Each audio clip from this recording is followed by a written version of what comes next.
We break down the Charlotte Hornets game against the Indiana Pacers and the loss to the Atlanta Hawks, all coming up today on Locked On Hornets. You are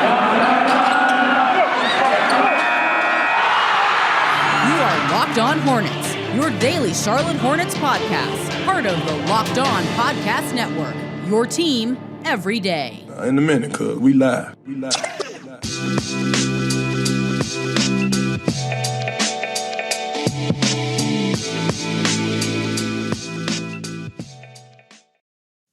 It's Locked On Hornets, part of the Locked On Podcast Network. It's your team every day. Local experts on the #1 daily sports podcast network. Thanks for making Locked On Hornets your first listen every day. We are free and we're available on all platforms. You can subscribe wherever you get them. Follow me on Twitter at Walker Mail. Follow Doug on Twitter at Doug Branson LOH. And you can find the show handle on Twitter at Locked On Hornets. Thanks for joining us to get the week started. A little bit of a different type of week because we have Thanksgiving on Thursday. We're going to be doing a Thanksgiving show this week, right? Aren't we going to be doing like the classic? We want who can we compare dishes to the Charlotte Hornets players? Are we doing a draft, Doug? Do we have some Thanksgiving type things set in the plans? Yeah, we've done those things in the past. We've done Thanksgiving drafts. We've done roster comparisons. I would just like to focus this year on sort of an unknown item on the Thanksgiving table, or at least an X factor item on a Thanksgiving table, maybe like a sixth man of the year for people's Thanksgiving table. You can tweet yours at Locked On Hornets. What is your Thanksgiving sixth man? And we've got some guests coming up this week that I think will have some insights on that as well. Yep, that's absolutely correct. So I don't want to give away the guest lineup though, right? Like, should we tease it or? Yeah, I think the secret way is the way. I'll tell you I think we shouldn't give it away just in case we can't come through. That's very true. Yep. So we're gonna play. But I'll tell you, Wednesday I think we've got somebody pretty special lined up. Going to be exciting week, and happy Thanksgiving week to everyone. Again, tweet your answers for the sixth dish of the year, right? Sixth dish of the year. That's right. It's the food, because it can't be turkey, it can't be ham, it can't be mashed potatoes. I'm talking, and I want some unique ones here. I know you guys are hiding some foods in your Thanksgiving. Maybe you're ashamed of them. Don't be ashamed. They're the sixth man. They come in off the bench and they provide you, your individual table, a very unique treat. That's what I want. All right, yeah, and I like that. Don't go to the hardcore sides where you know you're going to get mashed potatoes, you're going to get even the mac and cheese. Like, I want something a little bit further down the roster. I like that we're on the same page. Come see us be on the same page and be animated about this conversation on our YouTube channel, Locked On Hornets. A lot of people subscribing. That's awesome. Love you guys watching us daily. That's awesome to see. So really appreciate that. Again, YouTube, simple as it is, Locked On Hornets is the channel. All right, let's go talk about the win first. Let's do the good news, bad news thing, except let's go with the good news first. They beat the Indiana Pacers. With that win, they went on a 5-game winning streak. They won 121-118. And Doug, I saw you reference that video, the podcast, as the game was unfolding. LaMelo was scoring a lot of points. You had asked that question, is this a game where we see nuclear LaMelo Ball in the scoring column? And we did. 32 points. Remember, he scored 31 against Indiana in the opener. Scored 32 here, grabbed 11 rebounds, gave you 8 assists, and goes 12 of 22, 4 of 9 from the perimeter. You called it, Doug. LaMelo was awesome in this game. However, some late game mistakes to make it close. Yeah, well, let's focus on the positive first, the point production. I did call for it essentially because I thought the Hornets were going to need it. I think they don't need him to do that every game, but occasionally you need LaMelo to step up and knock down shots throughout the game that give them big leads. I thought, we might be witnessing history in the making. It feels like every superstar has a couple of teams that they just pick on. And I mean, LeBron picks on us. LeBron picks on the Charlotte Bobcats / Hornets franchise. I would say we are one of his franchises. So I think we might be witnessing history in the making. The Pacers may be a team that LaMelo picks on for his entire career. It's what he's done so far, especially in these first. And remember, Devontae Graham kind of did that too. Like, for some reason, the point guards just get off against Indiana. Devontae had the excellent game. I think it was against Indiana in the opener of his breakout season when he thrusted himself into the starting lineup in the first 10 games. LaMelo, a little bit more special and doing it on a couple occasions. So great to see LaMelo do that. But again, the fourth quarter mistakes, Doug, you can't have those because we've seen those collapses this year. And boy, it really made things a lot tighter than I thought they were going to be. So when you lose a game, but you like take the Lakers game for example that they had the very end of their losing streak on the road. We called that a moral victory. We don't love moral victories because they don't count as actual victories, but that was a moral victory. This, on the other hand, was where you do put a W in the win column. We're not really going to remember at the end of the season when we count them all up how this game ended, but this one felt like an immoral victory because by the end of it, Rick Carlisle, head coach of the Pacers, had dumped his entire starting lineup, pulled a Tom Thibodeau, pulled his entire starting lineup in the third quarter and went with not just the bench unit. He went all the way deep into the bench unit, played all 13 of his guys. And the bench unit stepped up, including a couple of former Hornets and Brad Wanamaker and Jeremy Lamb knocking down big shots for the Pacers. But there was the Pacers bench unit stepping up, but it was also LaMelo and several others turning the basketball over. And the ones that LaMelo had in particular, I thought were pretty egregious. I didn't feel like he was protecting the basketball, kind of leading the offense in that situation. And then he had the one play where he kind of went up and tried to do like a fancy pass instead of actually just putting it down. There's a couple of moments like that where it's like, okay, LaMelo has room to grow as a leader of this team. Yeah, decision-making comes to mind with LaMelo at times, right? It's the shot selection we've discussed quite a bit, and it's also just at what point do you want to try those crazy passes, and it wasn't that time, certainly in the fourth quarter.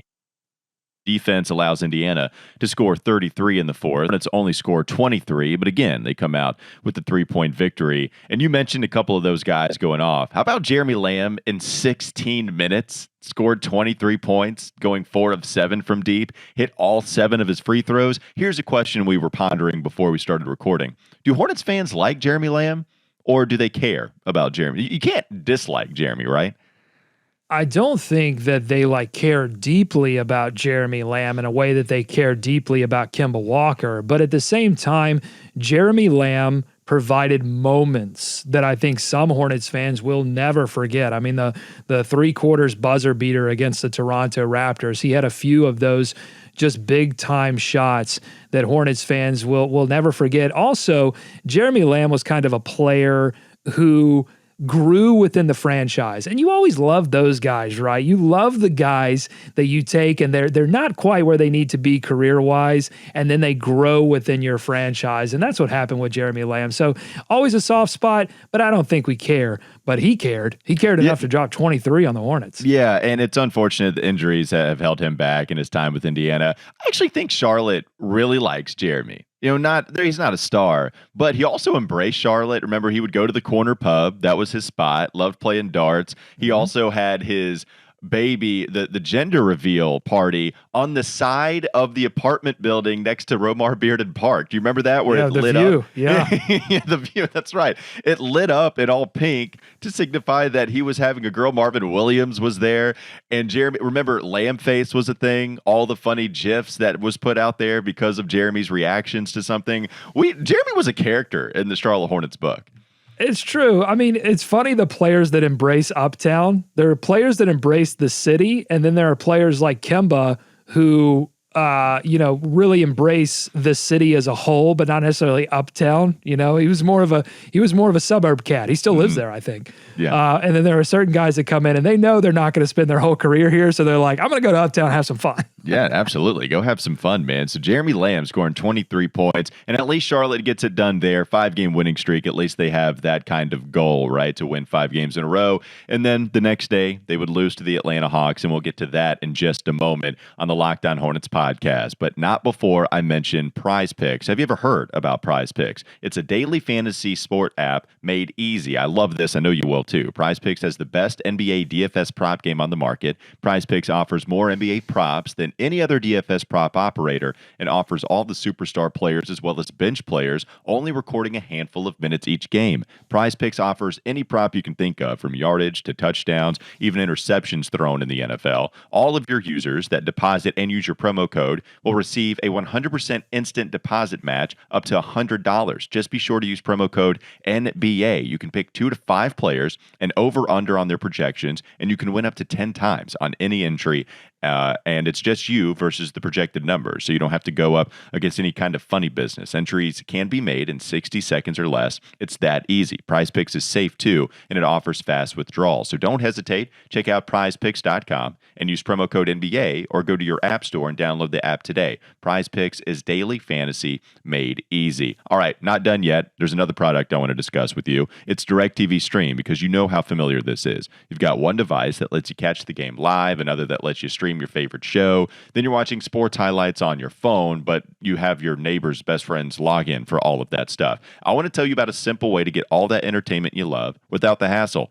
There's also a great way to finally get your TV together. It's called DirecTV Stream, and it brings your live TV and on-demand favorites together like never before. So you can watch your favorite sports, movies, and shows all in one place. That means no more juggling remotes, no need to buy another device ever again. And the best part is that there's no annual contract. So get rid of the clutter. Get rid of the confusion. Get your TV together with DirecTV Stream, and you can learn more at directtv.com. That's directtv.com. Compatible devices required. The content does vary by the package. All right, let's discuss that Hawks loss. Was it a scheduled loss on the NBA schedule? We'll talk about that next on Locked On Hornets. This is Locked On Hornets. Assets, and you have to wonder, is there a time for them to do that now? No, is he mad at the center position? I mean, it's yes. Yeah, God, Mitch, make a trade. That's just good. That's just good sports talk right there. It's time for more of the Locked On Hornets podcast. All right, so the Hornets would move to 3 games above 500 with that win against the Pacers. Then they would fall to just 2 games above 500 after their loss to the Hawks. This happened on Saturday, 115 to 105. Charlotte made it close. They had a 4-point deficit they were trying to battle back from with just over a minute's worth of time. And then Trae Young hit a dagger. Or maybe it was Kevin Huerter and Cam Reddish. Those were the 2 guys at the very end of that game. Yeah, Reddish killed him. Reddish killed him, and Huerter hit that big dagger, I felt like. I think that was the first one, and then Reddish kind of put any hope to bed whatsoever from the corner. And here's the thing about Atlanta. It was Reddish. I thought where you were going to go with that was, it was Huerter who really hurt them. Reddish did that as well. It was like, yeah, but so did Trae Young, so did John Collins. Man, you look at Atlanta's box score, they had 6 players score 15 or more points. You usually hear that stat with players that score 10 or more, but they had 6 score 15. John Collins, 15. Clint Capella does the Daniel Gafford thing, only misses 1 field goal, 10 of 11 from the field, scores 20 points. That's happening way too much. Trae Young scored 19. Huerter scored 17. Gallinari scored 16. And Cam Reddish scored 17. Everybody gets 15 points, and we're handing them out like Oprah. Yeah, I mean, you mentioned Capella, 2015. He was 10 of 11 from the field. They play Washington tonight. They played Washington a few nights ago. Daniel Gafford was 8 of 8 to start the game. I mean, this is a recurring theme. They are struggling to deal with players inside. And by the way, Atlanta knew that. The game plan, you saw it early on when teams really kind of have their script together and they know what they want to execute on a team is going to be in that first quarter. And it was Trae Young over the top to Clint Capella over and over and over again. And it was just devastating to watch. But this, I think, I'm going to call this not only a schedule loss, Walker, but I think it's also a rotation loss. Because without P.J. Washington, you've seen Coach Borrego really shorten up the rotation, sometimes only playing 8 guys significant minutes. I think there were some tired legs on Saturday, especially having to exert a little extra energy to beat down the Pacers. Yeah, I mean, anytime you're playing the second night of a back-to-back on the road after playing a team like Indiana, I think that's probably not going to be in your favor, and especially against a team like Atlanta, who's a pretty good basketball team, a team that gets to the conference finals last year. So I think that's safe to say. Also, a couple of players to look at and how they performed against the Hawks on our side, right? We just went over the Hawks stats and what they did. But if you look at what the Hornets were able to do, trying to pull up the box score, it just went out on me. But you look at Gordon Hayward, 11 points, not much. 15 from LaMelo, kind of going back to the 5 of 18. Have you noticed, there's 18 field goal attempts here recently from LaMelo. And there's been some bad ones when he shoots those. Terry Rozier scored. Likes that number. Yeah, I guess so. Cody Martin has been very good the last couple of games, so can't really knock him for what he's been able to do. I would say Cody and Kelly coming in off the bench, their first substitutions, they really gave the Hornets a little bit of a punch that kept this. This one could have been really out of hand really early. Instead, this is why I think it's a schedule loss and not so much a fight loss, where you just lose the will to go on. And Borrego said it after the game. Team had plenty of fight. I just don't think they had enough legs because they were down 12, it seemed like, the entire game. And they would fight back, and they just didn't have enough. Not enough shots, not enough ability to get to the rim, not enough ability to stop the other team from getting to the rim.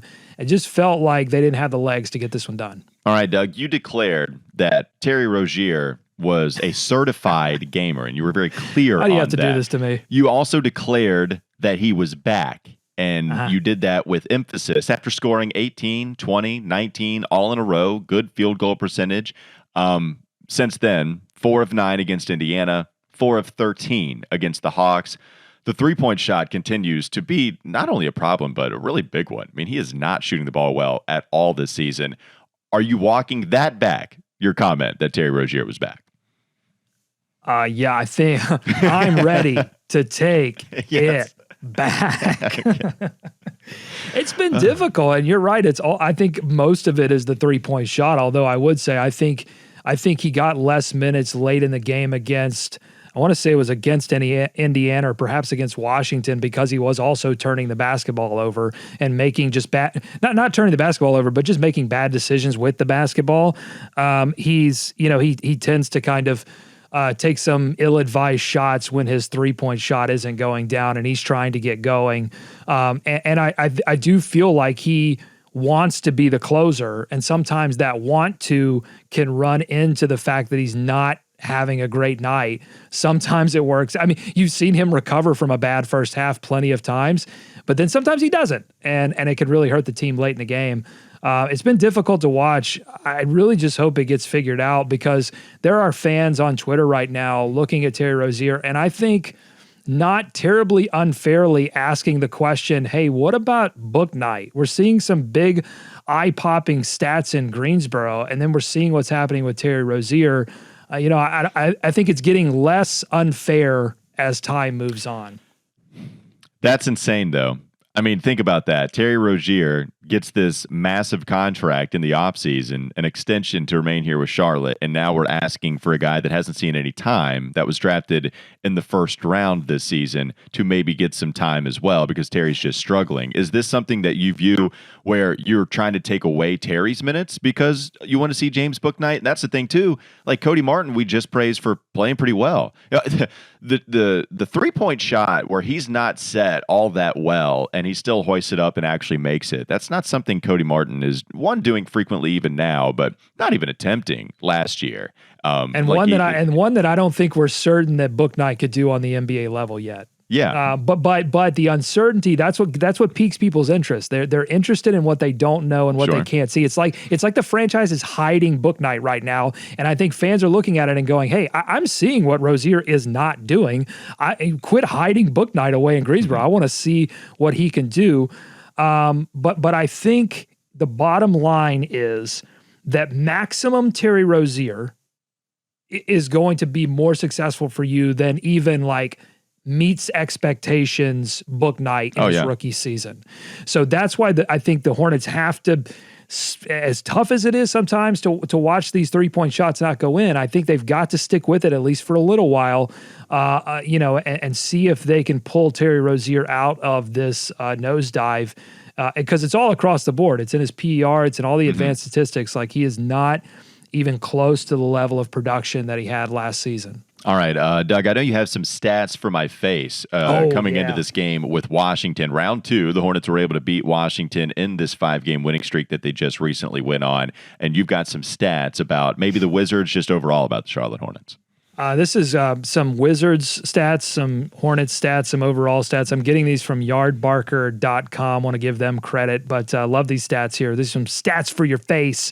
Miles Bridges has scored 22-plus points in each of the Hornets' last 6 road games against Eastern Conference opponents. So Bridges playing well on the road. And we did even mention the fact this gets buried because of the schedule loss to Atlanta. But Miles Bridges set a career high in points, 35. He was amazing in that game against Atlanta. Tough shots, too. Hit some really tough ones in that game. Let me just say this about Bridges. The layups that he is hitting with his right hand, I could not have even fathomed him hitting these type of layups and going strong to the hole like he's doing in his first couple of seasons. I just couldn't imagine it. It's amazing. Well, Doug, I know we're going a little too much in on Miles Bridges here, but I remember you talking about I don't think we can go enough into Miles Bridges, honestly. Well, you discussed the three-point shot is kind of going to be attached to Miles' success in the NBA. How well is he shooting, and where does that bring him as far as what kind of player he can be? And it's not that he's even doing much damage from the perimeter right now. Last year we saw a significant increase in three-point percentage, and that unlocked something very much so, and still shooting well from the field, getting to the rim, but he's actually not shooting that well right now on a decent volume, and yet still he's putting up very good numbers and being a plus player. His entire game has evolved. I think more than any other Hornet over the last 5 to 10 years, his game has changed and evolved, maybe other than Kemba Walker finding a three-point shot. That's the last time we've seen a Hornet player completely revolutionize their offensive game. Because if you remember in those first 2 seasons, Walker, we were saying if Miles Bridges doesn't hit threes, he's basically useless on offense. Like, he's got to get in the corner, get open, and knock down his three-point shots. And now that's just not necessary for him to have a great offensive night because of how, one has to assume you don't just wake up, roll out of bed, and hit those tough layups with your right hand. I mean, it's got to be the work that he's put into the gym. 100%. You want another stat for your face? I do. I would like that. I was going to ask for it. Let's go back to Terry Rozier. Terry Rozier has scored 19-plus points in each of the Hornets' last 5 games against the Washington Wizards. So I'm ready. You know what?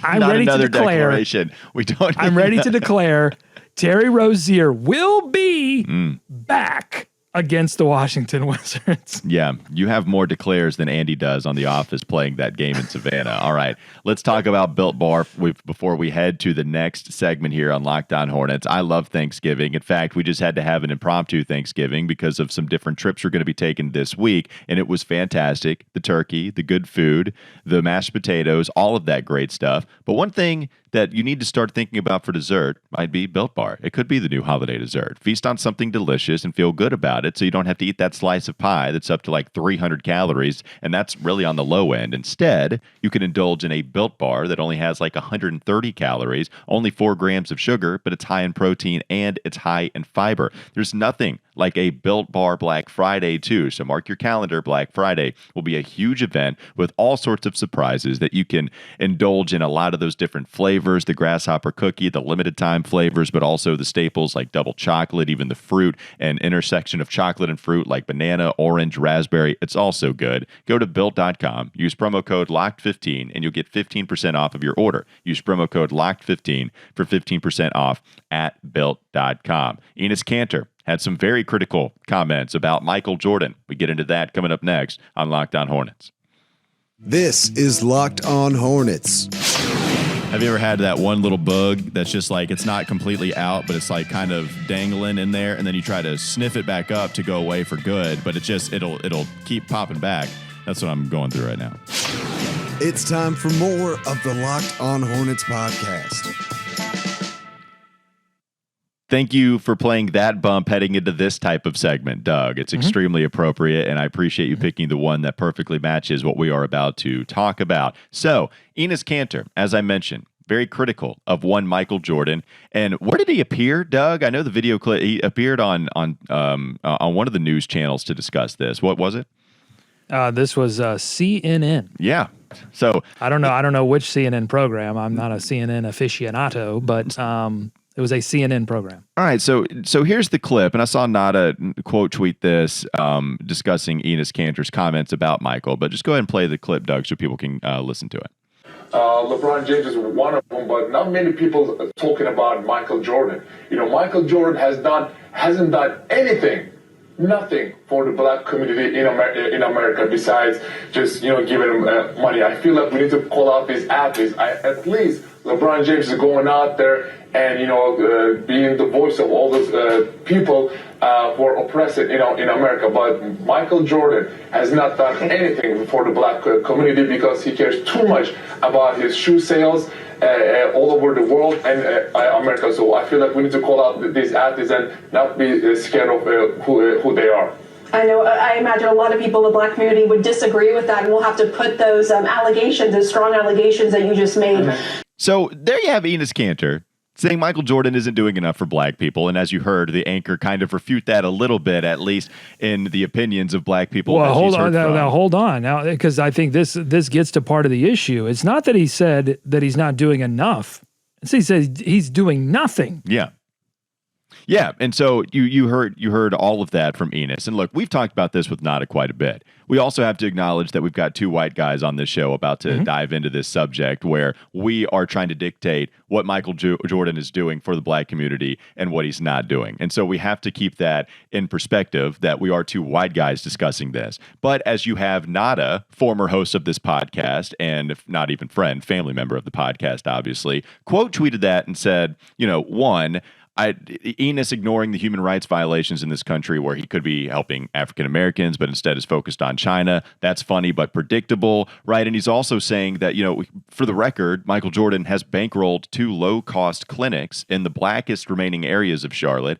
Enes Kanter needs to sit down. It's embarrassing at this point. Doug, it kind of is, right? Like, we can get into some of the stuff that he's done here in just a moment, but what this seems like is that he watched The Last Dance, watched the chapter about his comments that Republicans buy sneakers too, watched some of the commentary that Michael wasn't doing enough then, and decided to just blast that out into the public on that type of forum, on CNN, when we know Michael has been extremely involved in the community for the last however long, certainly since he's been the owner of the Charlotte Bobcats / Hornets.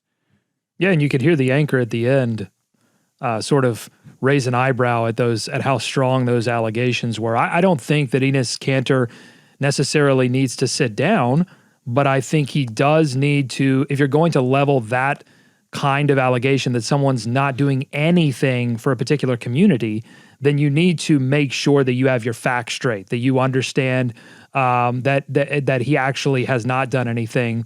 When you and I know that Michael Jordan has done plenty for the communities in Charlotte that need help the most, and doing it in a very specific way. Because I think oftentimes these allegations come, and you hear people say, "Well, they are just giving money." Yeah. Well, number one, money can help build things, and money can be a very positive thing. But I would say, to Michael Jordan's credit, that money has gone to very specific causes and very specific needs.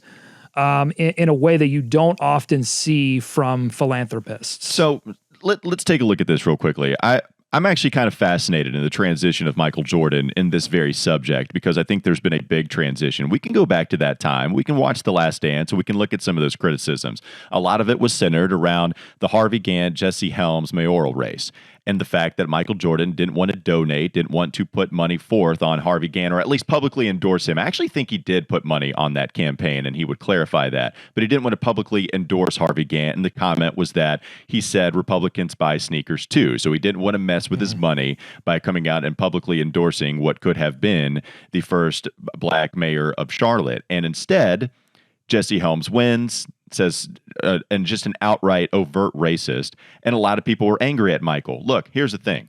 I think it's really tough for white people to say what they want from Michael Jordan, but black people certainly can. And there's also just the overt racism of Jesse Helms that divides this into right and wrong rather than just politics, where Jesse Helms was absolutely saying some of the more racist stuff that would not fly, not even 5 years ago, not today even. And so if you wanted to ask Michael to do more then, that's completely fine. I don't think Michael cared as much. I do think he cared about the money, but also there was just a level of him not being interested enough in politics to go publicly endorse somebody like Harvey Gantt. But let's even take it all the way to now, okay? Now what we know Michael has done, Enes, if you want some facts, here's some facts for you. Michael Jordan, in February 15th of this year, announced he would open 2 new medical clinics in his hometown of Wilmington, North Carolina, and he donated $10 million to do so. Those clinics are actually going to go open up in 2022, so very soon to open. We also know that the Hornets Foundation, he donated $25,000 to Novant Health to assist with the COVID-19 relief fund. So also, we know Michael has donated in total about $17 million to Novant Health, opening multiple clinics into places that aren't exactly the wealthiest parts of Charlotte, and he's going to take care of anybody that's not insured or underinsured to make sure that they get good medical care as well, which is extremely important. And look, here's something else. I remember, I always reference this. I remember talking with George Whitfield years ago. And it might have been 2017 when he opened up those two new clinics, or certainly the first one. And you mean Fred Whitfield or Fred Whitfield? What did I say? Yeah. You said George Whitfield. Whew. Man, no, did not mean George Whitfield. I meant Fred Whitfield. Is that his father? Did you know, his grandfather? Talking with Fred Whitfield. I don't know why Gotcha. I said George, but I remember talking with Fred Whitfield about the times that Michael has cried in his life, okay? And he gave 3 instances. Well, Fred, longtime friend of Michael, who knows him behind closed doors where we're not even watching him. He said he cried during his father's death. He cried when he won that championship against the Lakers, right? And he's holding that NBA trophy. And he cried at the ceremony opening up the new Novant clinic that he just worked so hard and donated money to go open. This is somebody that cares a lot about this. We also know after George Floyd's death, when there was an emphasis on Black Lives Matter and a big-time emphasis on racial justice here in America, what happened with Michael was that he donated more than anybody to black charities, $100 million. According to Forbes, it's the largest corporate donation made in the response to George Floyd's death. Like, quite literally number one. You know, look, Michael is not. That's Michael. He's got to be number one. Right. You know, maybe there is some competitive balance there. Like even the most cynical of pocket watchers can't look at Michael donating $100 million across multiple charities that help the African American community in a bunch of different ways. Like you can't say that like, well, all he's doing is donating money. Look, if you wanted to have criticism for Michael back in the day, that's fine. Like I understand completely coming out and not publicly endorsing Harvey Gantt. It's bad. And that's fine. But here's the thing that white people get so tripped up on. You have to come with that same energy for Larry Bird. So Enes Kanter, you got to come with that same energy for any of these white stars in the NBA. A little bit different because Luka Doncic, Nikola Jokic, those guys are from overseas. Maybe it doesn't hit the same, but it doesn't matter. You're calling out Michael Jordan in a way where you aren't calling out white people. And so it's important. Black people have done a lot, man. Like they've been doing a lot to try to figure out a way that they're treated equally in this country. And so it's up to white people to carry that baton and that torch the rest of the way. Yeah, and I think the reason Jordan's coming up there, I didn't watch the whole segment, but he's also talking about LeBron James, and so there may be some of that weird like comparison shopping that tends to happen. Who's the greatest? And then this is the category. And I don't know why we have to have a GOAT conversation about what people are doing for certain communities, but I wonder if part of the frustration that Enes is trying to voice is this conversation around like what people are saying versus what they're doing. So, okay, Jordan does X, Y, and Z by, donating this amount of money, but he isn't tweeting about it. He isn't, he's not being vocal about it like LeBron James is being vocal. He's not out wearing t-shirts. And I think it's unfortunate. What I think is it's an interesting conversation, one that I don't know that I'm totally prepared to have. But I would just say it's very interesting to when people have those kind of comparisons about what people are doing versus what they're saying and which one is more powerful and which one is doing more good.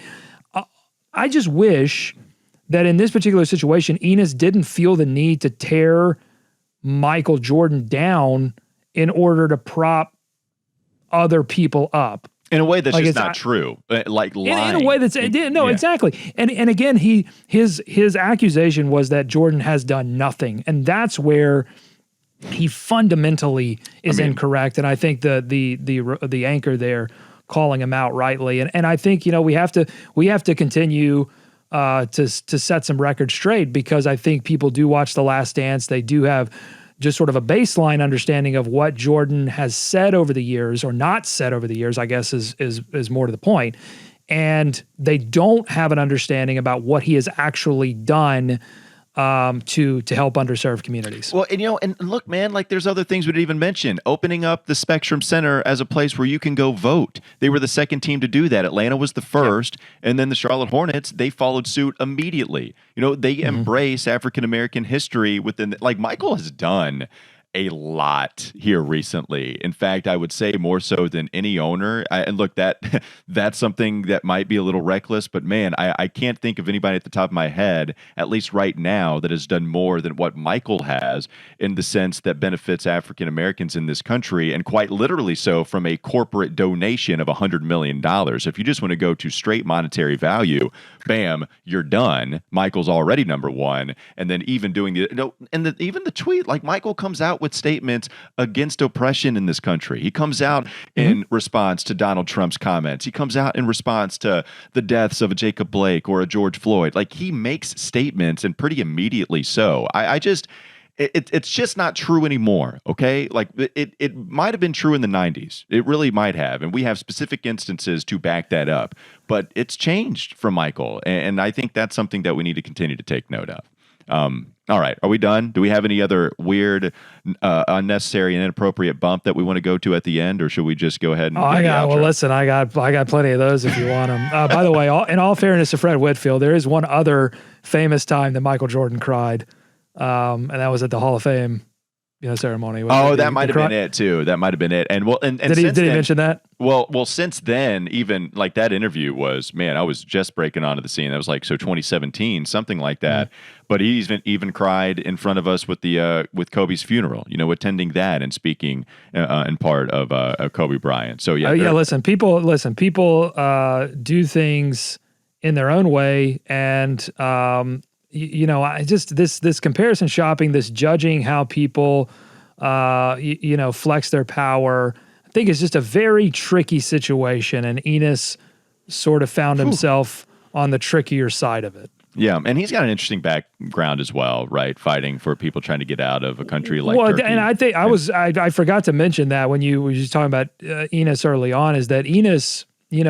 comes from Turkey, and he has been targeted by his government, and so he understands oppression, which is, again, I feel like it's very difficult when we start to bring other people down, to prop other people up. I think is it's a difficult proposition. All right, what I'm saying is be careful out there, and I'm also saying, Terry Rozier, welcome back. All right. Thanks for making Locked On Hornets your first listen every single day. Tomorrow, we've got another guest to come up, but we're going to keep it a secret. We're not going to tell you who's coming up tomorrow. And Wednesday as well.